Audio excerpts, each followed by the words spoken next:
Federico, we're back with another episode of Mac Stories Unwind. This one is not going to be just a weekly review of everything Mac Stories and more. We're actually doing something a little different today. We are going to talk about our favorite albums and singles of the year. And we'll recap a few things about Mac Stories along the way, but we're going to concentrate particularly on music this year, which I'm excited about. I mean, it's been a fantastic year for music, and I think you and I kind of complement each other in our picks, and that you're, I think, more album-oriented than I am, and I'm more singles-oriented. I had a hard time. Yeah, you do like your playlists, for sure. I really do. I listen to playlists all the time, much more than albums. So I think that'll help give everybody a good cross-section of both, though. So that's fantastic. Why don't we dive in? All right, this is fun. I like switching things up over here. Okay, so albums of the year. So taking a look at my, I should say I've been using Spotify for 6 months, from January to June. We talked about this on App Stories. Go check out that episode if you missed that series. But yeah, I collected up all my stats from Apple Music, from Spotify. All right, so I have a few albums here. I want to start with one of the albums that I listen to the most, Screen Violence by Churches. Yeah, this is on my list too. Yeah, I saw that. So this is Church's fourth record, I believe. I just really love this album because of it's kind of like a concept album. Some of the underlying themes across so many different songs are shared throughout the whole record. This is Churches at their best, I think. So I especially love, I'm going to mention this later, but I especially love the collaboration between Churches and Robert Smith of The Cure in How Not to Drown. There are so many bangers on this record, honestly. Good Girls, How Not to Drown, what's the other one called? California? There are so many good songs on this record. It was my album of the summer, I would say. I've always enjoyed sort of the synth pop, sort of power pop, sound that Churches have. It sounds so polished. It's catchy. It's not long, which is something that you can see as a trend in most of the albums that I've picked this year. Like, they're very easy records to get through, and this one, super fun. Yeah. I love kind of the new wave angle on this with, Robert Smith from The Cure, and it kind of acknowledges that particular track acknowledges where this music is coming from, and it's one of my favorite genres, so I like it a lot. Okay, Federico, can I want to actually do two, Federico, because I had a very I'm going to actually pick two Taylor Swift albums, Evermore and Red. Well, you're kind of cheating here. Evermore is a 2020 record. Is it? It was December 2020. All right. I'm not going to cheat. I won't pick Evermore. I'll pick Red. I'll pick Red because I like Red. I think that we talked about this when one of us, I think it was you, recommended it on Unwind a while ago, and it is Taylor Swift at her kind of singer-songwriting peak, before she kind of switched directions with things like 1989. And there are a lot of great songs on here, and not only are they great songs from the past, because this is one of the Taylor's version remakes of an existing album, but there's a lot of extra content here and a lot of extra songs, things from the vault that are all very good. And I've enjoyed just kind of putting this one on repeat. I liked the original record, but this one has that kind of polished sound and better production values that really kind of put it on a higher plane, which puts it on the same plane really as things like Evermore, the more current records. So that's my first pick. Nice. Red. All right, my second pick, this is another concept album, Halsey's If I Can Have Love, I Want Power. So this is a concept album written by Halsey and I believe Greg Kurstin is one of the co-writers on this record. Produced by Trent Reznor and Atticus Ross of Nine Inch Nails. Right. And you can tell that this album was produced by Reznor and Ross. It's got that sound, right? It's got the Nine Inch Nails sound. It's dark. It's claustrophobic. It's creepy. It's weird. Yeah, and I love it. It is. I love it. It did not stick with me. I like Halsey, but I did not like this record that Interesting. much. This is a great record for me to just, sit down in the dark with headphones. Um, Okay. it's a concept album about the sort of the ups and downs, the positives and the negatives of womanhood and childbirth and pregnancy. Mm-hmm. Yeah, I mean, one of the things that really stands out about this record, I mean, besides the cover, right?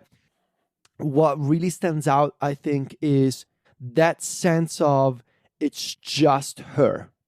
There's no sort of featuring or guests on this album.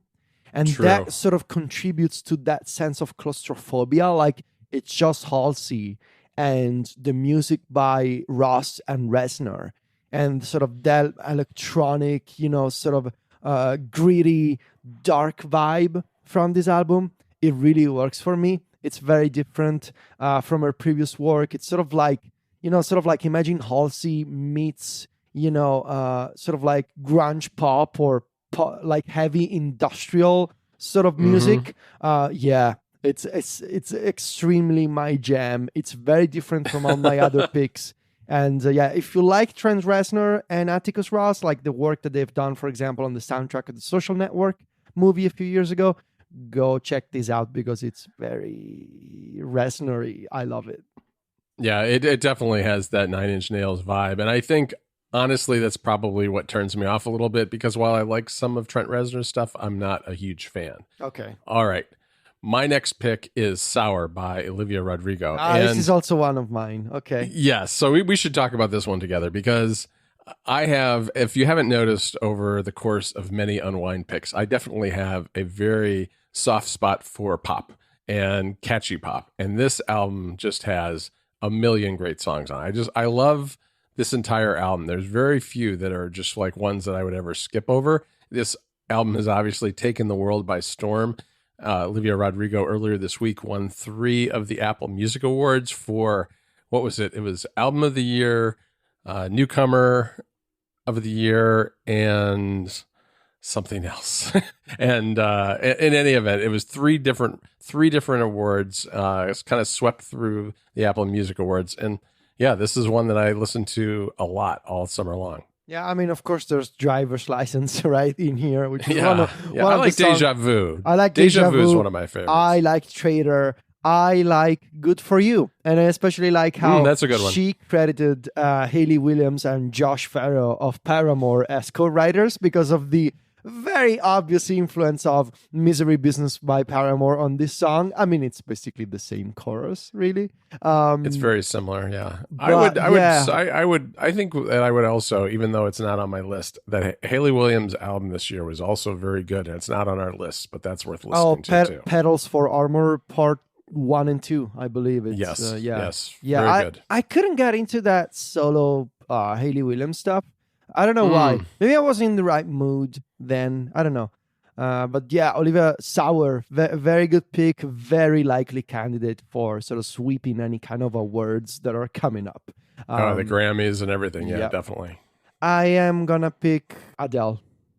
30 by Adele. That's on my list too. Long anticipated comeback album after 6 years after, her 2015 record 25. We talked about 30 a few weeks ago here on Unwind. Adele is Adele, and her voice got better. I think that's my takeaway from the past few weeks. Having spent like the entire month of November basically listening to just Adele, my takeaway is that she's getting better with age. Like she's actually improving. She's in a better shape than before. I think that is contributing to her vocal performance being even better than in the past. Like she has a wider range. She's incredible. And this album, I appreciate how. So we talked about how this is Adele's divorce album, and again another concept album where the premise is this is Adele sort of telling her story to the public, but also to her son Angelo about why she broke up with Angelo's father years ago, and.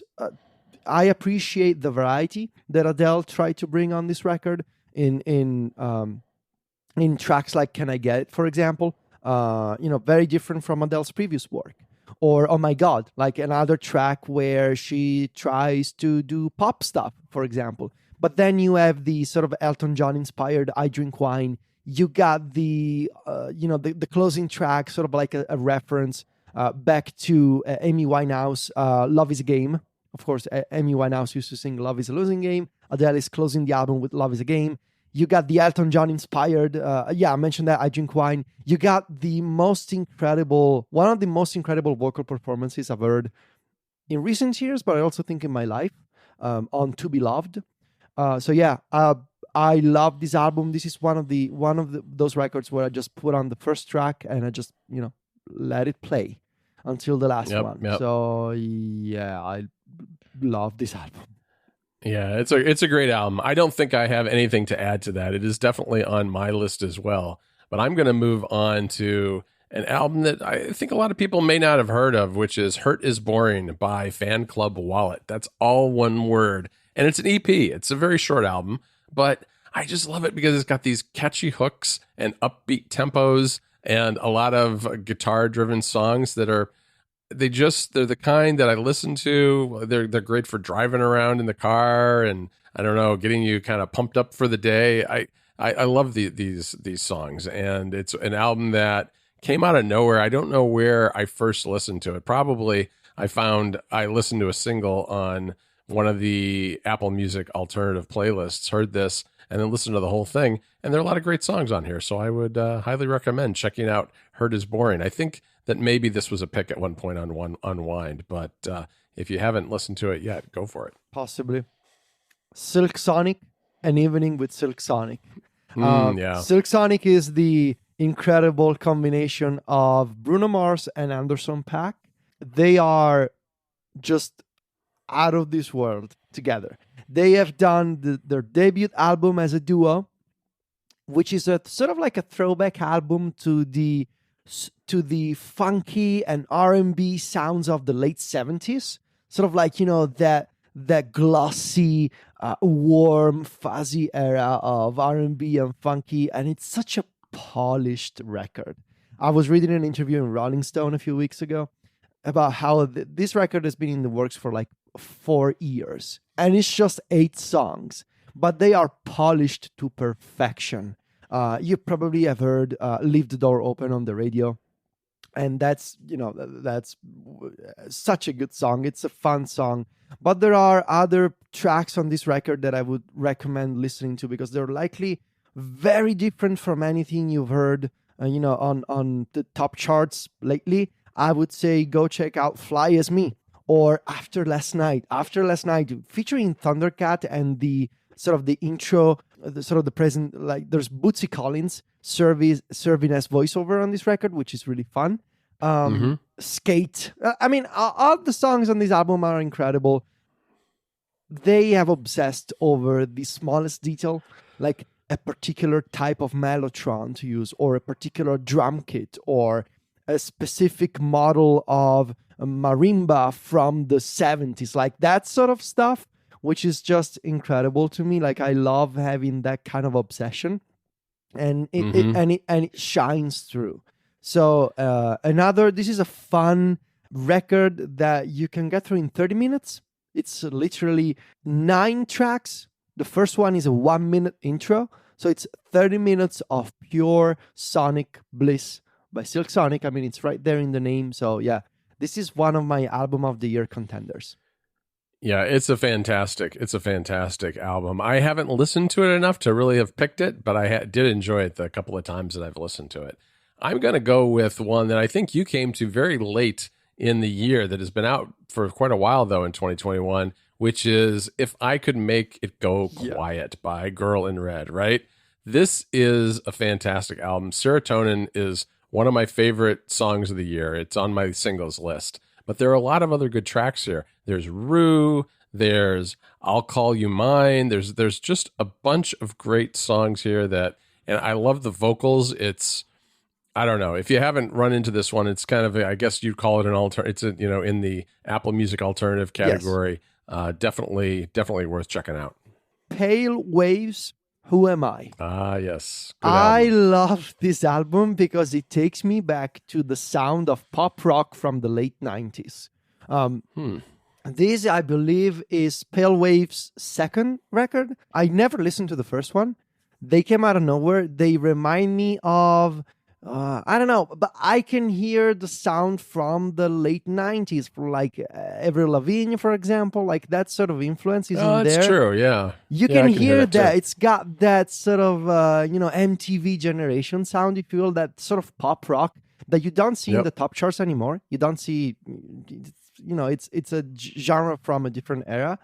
And every song, like the Churches record, every song on this one is a hit for me. You Don't Owe Me, I really love that one. Odd Ones Out is a beautiful song that I find myself sort of singing and whistling all year long. If you're into pop rock and sort of late 90s influence, go check this out. It's very good. All right. I'm going to stick with the alternative category for my next pick, which is Blue Weekend by Wolf Alice. I love this album. I don't know if you've listened to it, Federico, but there are a lot of great tracks. Delicious Things and The Beach right off the bat at the beginning of this album are both fantastic. But I think one, and again, I'm kind of previewing my singles list, but The Last Man on Earth is just a beautiful song. I love the vocals here.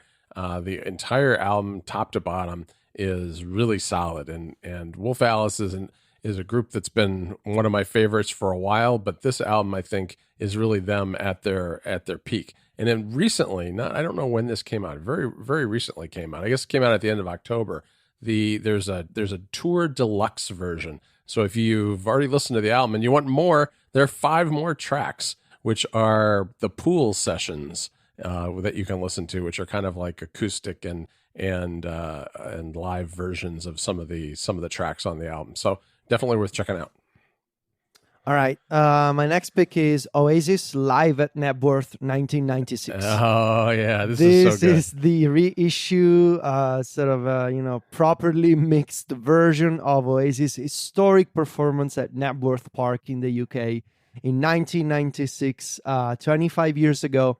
250,000 people attended the shows on August 10th Wow. and 11th. I was 8 at the time. I couldn't go, obviously. But yeah, attended this two-night performance. It features some guests joining Oasis on stage. I believe Johnny Marr and Johnny Squire are both joining Noel on guitars on Champagne Supernova, and I want to say Live Forever. Uh-huh. There's a documentary associated with this album. If you can, go find it on streaming services, or do what I did, get the CD, DVD, and vinyl deluxe edition, physical edition. I also have a T-shirt that is modeled after the original Knebworth T-shirts and merchandise from 25 years ago. Nice. This is Oasis at the top of their game. This is Liam's best voice. Arguably the best lineup, I want to say, because you got the original founding members of Oasis except the drummer. So you got Alan White on drums instead of Tony McCarroll, but you still have Giggsy and Bonehead on bass and guitar, which is my favorite lineup. So yeah, this, if you're an Oasis fan, you have to listen to this one. But if you're an Oasis fan, you're probably already familiar with this. So yeah. Yeah, you probably already have listened to it. And this just came out. I mean, I've only listened to this once through because there's a lot to listen to here, and it is fantastic. All right, my list had Churches on it and Pale Waves too, and I've only got one more on here, which I may have also mentioned on Unwind again at some point, but that was Infinite Quest for the Rainbow Butthole, Federico, by Lucy Daydream. Oh, it's yes. quite a title. Yeah. It's quite a title, but it is a fantastic album that's only 26 minutes long. I mean, it's one of those, like you mentioned, that like Silk Sonic, where it's like this is an album that is over before you know it, but it's kind of nice in that way because it's packed with all great songs. I mean, I love No Perfect Love, and Blood is one of my favorites, as well as Can I Fall in Love with Me? And there's just these incredibly complex arrangements and great vocals again and hooks in these songs that makes it one that I've come back to over and over again throughout the year, because this has been out for quite some time. It came out at the very beginning of the year. The 3rd week of January was when this came out. So it's been one that's been in kind of constant rotation for me all year long. You've got a couple more. Why don't you close out the albums, and then we'll do something different. I have a few more. Draw Down the Moon by Foxing. Foxing, they are an amazing I would say alternative slash Yeah, I indie agree. rock band with some electronic influences. This is a much more accessible record than their previous work, which I absolutely loved, which was Nearer My God from a few years ago. This one is a much more concert-friendly record, and it's a lot of fun. I just listened to this again today, for example, and yeah, Draw Down the Moon, the title track, is also very good. Jimmy Eat World, of course, emo alternative rock band is You had one to of, have, yeah, you had to have an emo album on your list, I think. obviously. But what they've done here during the pandemic, during the lockdowns of 2020, they have done this series of live recordings of their albums without an audience, of course, because that was 2020, called the Phoenix Sessions. And I want to call out, there's a few Phoenix Sessions albums out already, but my favorite is Futures. Because on Okay. Futures, there's my absolutely, I think my all-time Jimmy Eat World favorite song, 23. And, there's a whole thing with me, and Oh, I yeah. have a 23 tattooed on my hand as well. So, but yeah, this is a very polished version, live version. It's not like a concert with like people cheering and clapping in the background. It's a live recording of an album from first track to the last track. Very good. The Main, speaking of emo slash rock bands, they put out a new record this year as well called XOXO From Love and Anxiety in Real Time. This is a more accessible, fun, danceable, maybe, record than the Main's previous one, You Are Okay, from 2018. I love this album. Do not miss out on the last track of this album called Face Towards the Sun. That's very good, It's yeah. a beautiful song. And finally, I will mention another pandemic album, Pressure Machine by The Killers. This is The Killers' lockdown album. Taylor Swift has done it. A bunch of other artists have done it. The Killers have done it as well. So following the realization that they couldn't tour their previous album, Imploding the Mirage, they decided to go back to their roots. Literally, Brandon Flowers went back to his hometown of Nephi, Utah, small town in Utah, to record this concept album about life in his hometown. And this is a much more intimate record from The Killers. They still have that sort of, how would you call it, heartland rock. Sort of influence from Springsteen and Tom Petty, those kinds of folks, those kinds of sounds. Definitely has that vibe. It still has that vibe, but it's also much more folksy / Americana, if you will, record. More intimate. It features interviews with people from Nephi mixed in with the songs. Each song is telling a specific story from Nephi, Utah, and from Brandon Flowers' sort of upbringing in this small town. It's a very different and, for that reason, very unique Killers album that I really enjoy. My favorite tracks on this one are In the Car Outside, and I would say West Hills and Quiet Town. But there's also your favorite, Phoebe Bridgers, John, features in one song called Runaway Horses. So. I know she does, and you're required, because you like the Killers album, to listen to Phoebe once in a while. So. Phoebe Bridgers had a lot of guest appearances this year and no album, so it was a silver lining to what would otherwise be a kind of a bummer of a year in that sense. Yeah. But all right, before we quickly recap what happened at Mac Stories in the Club, very quickly, we've done the list of albums, album of the year, and runner-up, and you go first. Yeah, all right. Let me see. What am I going to pick? I'm going to pick Sour by Olivia Rodrigo, because I think that this album had... I love this album and listened to it a lot, but I think it had just such a huge impact globally on the music industry and on people everywhere that it deserves the award for my album of the year. I think it's just one of those larger-than-life albums. All right. Yeah. I'm going to pick 30 by Adele as my album of the year. It's the one that I was looking forward the most. It didn't disappoint. Made me emotional the first time I heard it. So yeah, that Adele's new record is my album of the year. But I will say, as a close runner-up, An Evening with Silk Sonic by Silk Sonic. Just because it's Okay. such a different album that I can put on anytime and it puts me in a good mood. It's fun, it's polished, it sounds incredible with the right headphones. Highly recommended. Yeah, no, that's good. I don't have a runner-up, Federico. I had a hard time picking even one because I'm more of the singles guy. So I'm going to stick with just my one pick. All right. Let's tell people a little bit, Federico, about what we did on Mac Stories this week. We're not going to cover everything, but we did have some pretty neat highlights this week because you had a really nice post in the monthly log for the club. What was that all about? Yeah, so in the monthly log this week, I wrote about different ways that you can use shortcut input on macOS with the Shortcuts app for Mac, and how you can pass input to shortcuts on the Mac in a different way than what is possible on iOS and iPadOS. There's the share sheet does not have any shortcuts integration on the Mac, but I have found some unique ways to work with input on the Mac. So I wrote about that.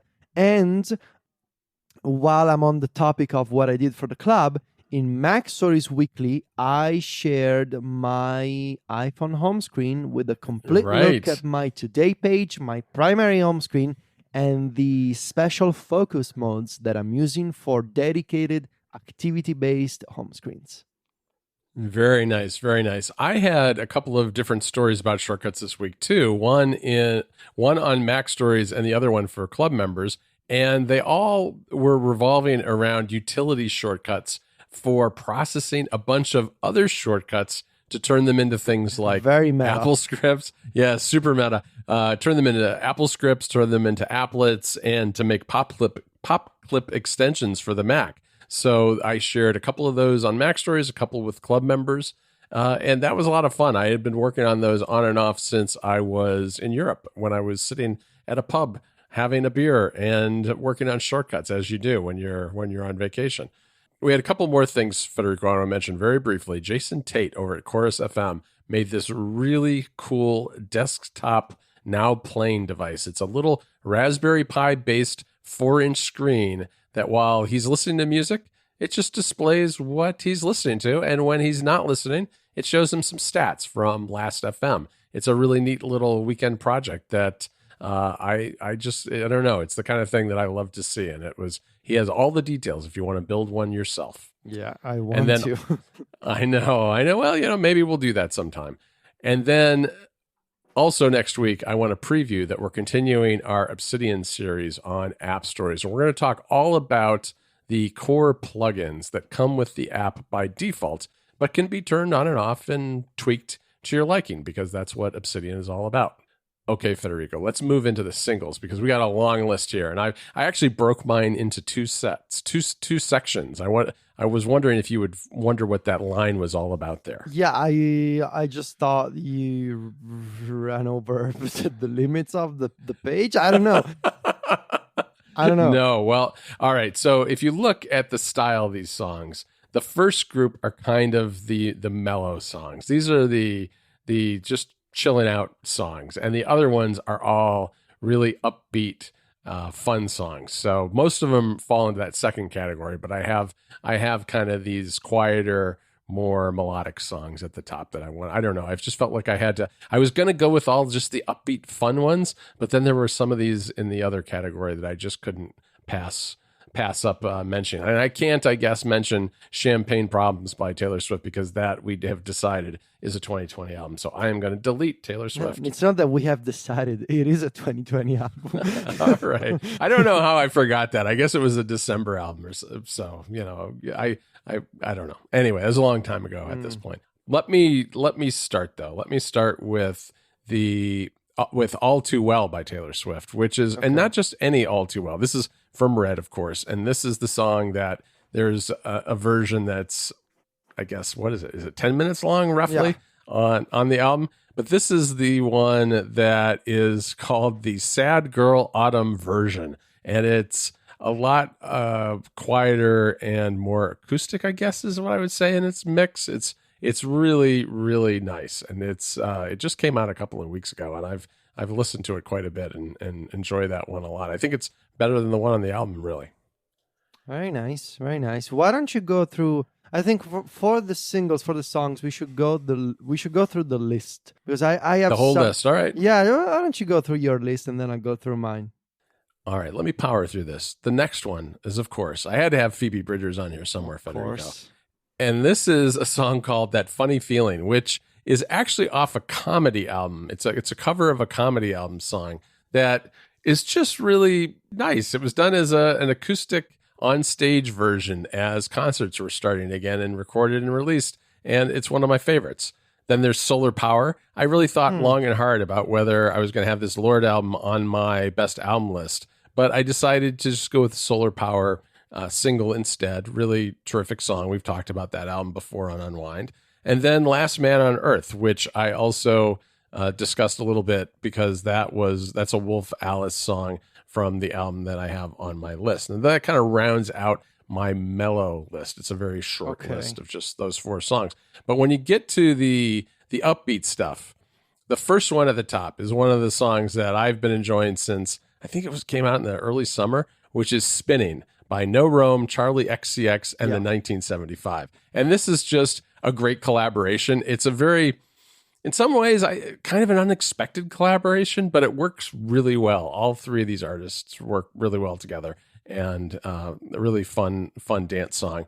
Then Oxytocin by Billie Eilish. Yes. This album didn't stick with me as much as I thought it would, but this song still is really good, and it's kind of classic Billie Eilish too. Whereas this album is not really classic Billie Eilish, but this song in particular kind of is, and I really enjoy the bass on this and the electronic sounds and so forth. Then we have Kiss Me More by Doja Cat. So this song has so many hooks in it. It's just one of the most catchy songs I've heard in a long time, and I love it. Even though I'm not like a huge Doja Cat fan, but fantastic single. Then Deja Vu by Olivia Rodrigo, talked about that before. Come On Be Cool, which is on that EP by Fan Club Wallet. This is by far my favorite song on the entire album. It is so good. Got a great hook, very upbeat, fantastic song. Then Good Girl by K-Flay. K-Flay is one of my favorite artists from New York, I believe. Really interesting sound that kind of incorporates, at times, rap and electronic music and all sorts of things. And this is maybe more of a traditional song in the sense that it's more of it has a more normal, more traditional composition, but again, really upbeat and fun. Then Chaise Lounge, by Wet Leg. Now, this is an album that's not coming out until 2022, not until April 2022, but there are 3 or 4 songs out already. And I don't know if you've heard this one, Federico, but you got to listen to this one. It's really fantastic. Chips by Royal and the Serpent. I like Royal and the Serpent a lot. Thought about this as a potential album of the year. I just don't think that the album held up kind of top to bottom well enough for that, though. But there are a lot of great songs on it, including this one, which is probably my favorite. Serotonin, which I covered, talking about Girl in Red. That's my favorite track from that song, from that album. Blood, the Lucy Daydream song I just covered before. And then rounding it all out is Going Down South by the Black Keys. Now, the Black Keys album that came out is a return to roots kind of album. It's very bluesy, very deep South, and maybe not quite as hard driving rock as you would expect from the Black Keys. But this track in particular, definitely my favorite. It has a very traditional blues composition to it. Lots of great guitar and a good album. And reminded me too that it's an album that I need to revisit because I haven't listened to it enough. And it's the kind of I'm a big blues fan. I've collected blues albums in the past, and this one just has. Yeah, I have at times. Like going back from the old days of blues, in the 40s and 50s and stuff. And this is very authentic blues material that I think if you like blues music, you'll like this particular track. All right. Very nice. And what's your song of the year? I'm going to say it's Come On Be Cool. I gotta listen to this one. This is the song that hooked me on this EP. And it, despite being catchy, the thing about catchy songs with good hooks and simple lyrics is that a lot of times they wear out their welcome and you stop listening to them at some point because they just get kind of old and tired. But this hasn't really worn out on me. So that's why it's my song of the year. And it's It puts me in a good mood. I would put the Chaise Lounge Wet Leg song as my runner up because it's just an unusual song. It's very hard to describe what this one is like. And I'm looking, but I'm as a result of hearing this one song, I listened to the rest of the released tracks already and can't wait to hear the entire album when it comes out in 2022. All right. Okay, so my list. Let's see. My list of singles. All right. Odd Ones Out by Pale Waves. I mentioned this song before. Mm-hmm. It's one of my highlights from the Pale Waves album. It's very catchy, and also I think it's the lyrics are beautiful. By Churches, I would highlight How Not to Drown featuring Robert Smith because of course I'm such a Cure fan myself. Like Cure was such a huge influence when I was growing up. Like that sort of vibe from the 80s and early 90s. And I mean, Disintegration is one of my favorite records of all time. So yeah, anything Robert Smith related has to be in my annual list. And also Good Girls. It's extremely catchy, great message, sort of great feminist message in this song, and one of my highlights from the album. This one is a single from an upcoming album that I'm really excited about. So it's called If You Ever Leave, I'm Coming With You. And it's a new song by the Wombats. Now, the Wombats are coming back next year. These are one of the indie rock bands from from about 10 years ago, basically. Around the time when Arctic Monkeys came out, like that sort of that sort of indie rock wave from the UK, and they put out this single that is extremely catchy. Like it's you're hooked in the first 20 seconds into this song, and I'm really excited about the album that is coming out in January, I think. I'm also a huge Coheed and Cambria fan. This is more on the prog rock and emo side. Coheed and Cambria, they do these concept albums that are like paired with a graphic novel. It's this entire saga, behind all the Coheed and Cambria records. And they put out this new song called the Rise Naya Nasha, parentheses, cut the cord. And this is a, classic Coheed and Cambria prog rock, big open chorus, and Sanchez's amazing vocals. He's got such an incredible range, and anything again, just like Robert Smith, anything that Coheed and Cambria puts out gets on my list usually. Adele, To Be Loved. This is such a good song. Such a good song. I cried the first few times I heard this song. It's Adele's explanation to her son. This is meant to be sort of like Adele's explanation of why she did what she had to do for her son when he will be older. This is one of the most impressive vocal performances you've ever heard. Right? It's incredible. Absolutely. She promised she will never play this song live, and she could only record a couple of takes in the studio because she couldn't get through like singing the whole thing. She did one video selfie that she recorded herself with an iPhone singing the song while sitting on the couch. She put it up on YouTube, and her voice, the voice clipped the iPhone's microphone. Like just because, really? Yeah, it's incredible. You gotta go watch that video. Face Towards the Sun by The Main. I mentioned the song. I believe the singer of The Main, whose name I don't remember at the moment. It'll come to me eventually. He wrote this song for his grandma that passed because of COVID, unfortunately.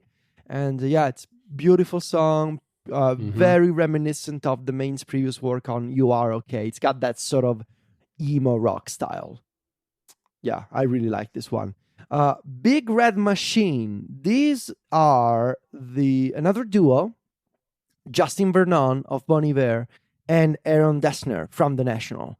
You may Yep. have seen these guys collaborate with Taylor Swift last year on Folklore Yes. and Evermore. And in fact, the song that I'm about to pick is from, so Big Red Machine is the name of the duo. So Justin Vernon and Aaron Dessner together. And Renegade is the song featuring Taylor Swift. So this is Very, the very good song. very good song. This is the opposite of last year. This is Dessner and Vernon together, and Taylor Swift is the guest. Very good Right. song. You mentioned Girl in Red. I really love one particular song from Girl in Red, Horny Love Sick Mess.